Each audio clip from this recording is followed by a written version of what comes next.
Samaritan Purse is primarily a disaster relief organization. You'll find their volunteers all over the world, most recently in Texas and Puerto Rico to respond to hurricanes. But 6 years ago, Samaritan Purse branched out and launched Operation Heal Our Patriots. Since then, more than 800 wounded veterans have taken part in the marriage retreat at Port Alsworth at a cost of about $6,000 a couple. Work is already underway for next year at Samaritan Purse headquarters in Boone, North Carolina. I talked with Franklin Graham, the founder of the program, earlier this week from Samaritan Purse headquarters in North Carolina. How does Operation Heal Our Patriots fit into this mission? Well, Jesus told the story of a man who was on a journey, and he fell into the hands of robbers, and they beat him, they stripped him, they left him for dead on the side of the road. And Jesus tells how the religious leaders came by and saw him and chose not to get involved and walked on. But a man who was a Samaritan, actually kind of an outcast in those days, he had compassion, and he took care of the man, bandaged his wounds, put him on his own animal, carried him to an inn, and paid the innkeeper to look after him. He said, "I'll be back in a few days. If you need more money, I'll reimburse you." And I think these veterans that we see today, they have injuries.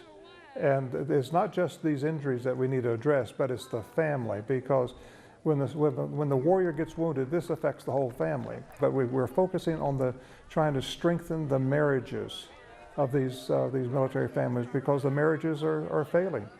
They're having a very difficult time, and no one else is working with the couple or the family. It's they work with the warrior, but the warrior has a family, and he's got a wife or got a husband, and we need to take care of both of them. So Alaskans would be surprised to learn that Samaritan's Purse has such a huge presence in Port Alsworth. Why do you put your retreat here? Well, I bought a home out there years ago, 20-some years ago, and I've been spending my summers up there, and then I spend part of the winter up there too. But what's great about Port Alsworth, or really any place in rural Alaska, is you're able to get away from the telephones. You get away from the distractions. And of course, the beauty of Alaska, whether it's rainy or foggy or sunny, is just incredible. 10 couples a week for 16 weeks. That's 160 couples a year. And this has been going on for 6 years. That's huge. Do you track these couples? We do, Emily. We have a follow-up team of chaplains. And well, first of all, let me just say these marriage enrichment classes are taught by two retired Navy chaplains. They're captains, and they teach the classes. And then we have chaplains here in North Carolina. And we follow up with every couple, because, when they get home, we've given them a lot of tools of how to help their marriage and to work with one another and to communicate. We work on those communication skills with the couples. But they get home and it's the same kids, it's the same house, it's the same problems, and all of a sudden they can get back into the same issues that they had before they came to Alaska. And so we have chaplains that we call. We initiate the call. How you guys doing? You want to talk? And then we have follow-up retreats throughout the year. And then we have one, what we call annual reunion every year, where we invite everybody that's ever been for over the last 6 years. We invite them all to come. And we work with them and we build on what we taught them in Port Alsworth. And so it's a building process. And a lot of these warriors come, and they've got guilt. Things that they've done in the past, and the wives, the spouse will have guilt of things that they've done. And we have to let them know and understand that God is willing to forgive our sins, and He's willing to give us a new life and a new beginning if we're willing to put our faith and trust in Jesus Christ. A lot of veterans, especially those injured in the course of their service, feel frustrated with the care they get when they return. What do you think is the missing piece? Well, a lot of these soldiers, the military sometimes doesn't know what to do, especially when you have head injuries. And what's unfortunate is we have seen a lot of these soldiers are just given drugs. The VA gives them a prescription, And they come back a few months later and they refill the prescription, and we just keep them drugged up. A lot of these soldiers need a lot more medical attention than they're getting right now.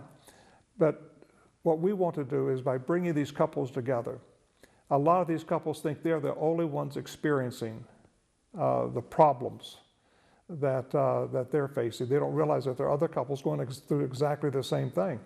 And so by coming together as a group like this, 10 couples, they realize they have those similar problems we're facing, and they begin to network. They begin to work with each other and talk to each other, and, well, we've tried this, have you tried that? And there are resources that are available to them that we're able to introduce them to, and it's part of the healing process. But these soldiers, they have a very difficult time when they come back. Remember, these are proud, these are warriors. These men were strong. They volunteered for the Army. Nobody forced them to go to Afghanistan or Iraq. They went to go defend our country. And these are some wonderful people, real heroes, things that they have done. And now they've come back and they're missing limbs, they have wounds, they have brain injuries, and the list goes on, and everyone's different. But what it is, the soldier is not the person that they were. And for the spouse, that's not the person that they married. They've changed. Not only do they change physically, but emotionally. A lot of the wounds that we saw at Port Alsworth were unseen, but they were just as devastating. What has Samaritan's Purse learned about treating trauma that it can share? Well, you know, it's a difficult thing. You'll see a warrior sitting there, and he looks normal. And you start to talk to them, and they talk, but all of a sudden they'll go through halfway through a sentence, and they'll just stop. And the spouse will kind of elbow them and kind of coach them and give them a word, and then they get going. You realize that there is an injury that's unseen, that's there in the brain, and something's just not connecting. And when I say warrior, you have to understand that some of the warriors have been women that have been injured, that have come with missing arms and legs, and have had serious injuries, and they were the soldier, and the husband was not the soldier. So when we talk about our military, we have to understand this is men and women, but we bring them as a couple to Port Alsworth. But these injuries are tough. We've learned a lot about it, and I understand. I don't think this is any different than any other war, whether it's Vietnam or Korea or World War II or World War I. But we just know so much more today about the brain and the injuries to the brain, and what these concussions of bombs and artillery and these roadside bombs have done to the brains of our military soldiers. And World War II, they had the same thing. We just didn't know what we know today, and people didn't recognize it back then. But we see it today, and there's help for them. We can get help for them. There's the faith-based approach as well as the family approach. Why do you think this is such a powerful combination? Well, first of all, in this country, I don't know of any organization that is working with a couple, with a family. There's lots of programs that work with the warrior, and these are good programs, and they do a lot of good things. But I think what makes Samaritan's Purse different here is we are taking the couple, and that makes the difference. And then, of course, we're faith-based, because I believe God. Listen, God made us and He created us. He knows everything about us. And these couples, they need God's help. I mean, the VA and others can do all that they can do, but at the end of the day, we have to trust God. Some people might wonder if Operation Heal Our Patriots is only for Christians. Have you ever had a non-Christian in Operation Heal Our Patriots? Of course, our applications, we don't ask anybody what their religion is. We've had Jewish people, we've had Muslim, of course we've had Christians, we have atheists, we have people who know nothing about spirituality. They just come. But the application, again, we're focusing on our military, the military of the United States of America, and we also bring in for 1 week Canadian military, because there's nothing in Canada for them. And so we've got a week reserved just for the Canadian Special Forces. And they've had the same problems. A lot of theirs have been wounded. What is it that you want us to think about this Veterans Day weekend? Well, first of all, we owe a great debt to our veterans. They have suffered. They have put their life on the line for our freedom. And I think we just all need to just say, God bless these soldiers, these men and women who defend this nation every day. And the world in which we're living is not a safer place today. It's a far more dangerous place.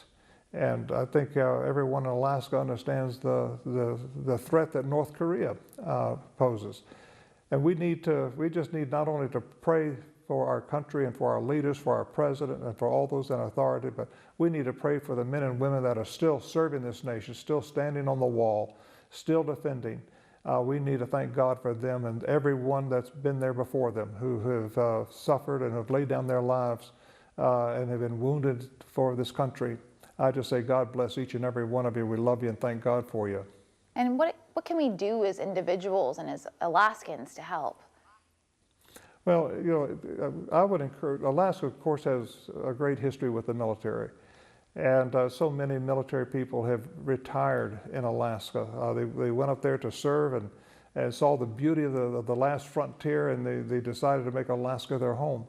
And I think for Alaskans, there's maybe more than other states, they understand maybe a little more the needs that the military faces. And I would encourage everyone in Alaska when you see a veteran this weekend, go up and thank them. And if they're in a restaurant, buy them a hamburger or a Coke or something, just to show your appreciation to each and every one of them, because, again, we owe them such a great debt. These are great men and women. Franklin Graham and his wife Jane have a personal stake in this. Their youngest son, Jason, an Army Ranger, was injured in combat. So many things to think about this Veterans Day weekend. All you veterans out there, thank you for your service and thanks for watching.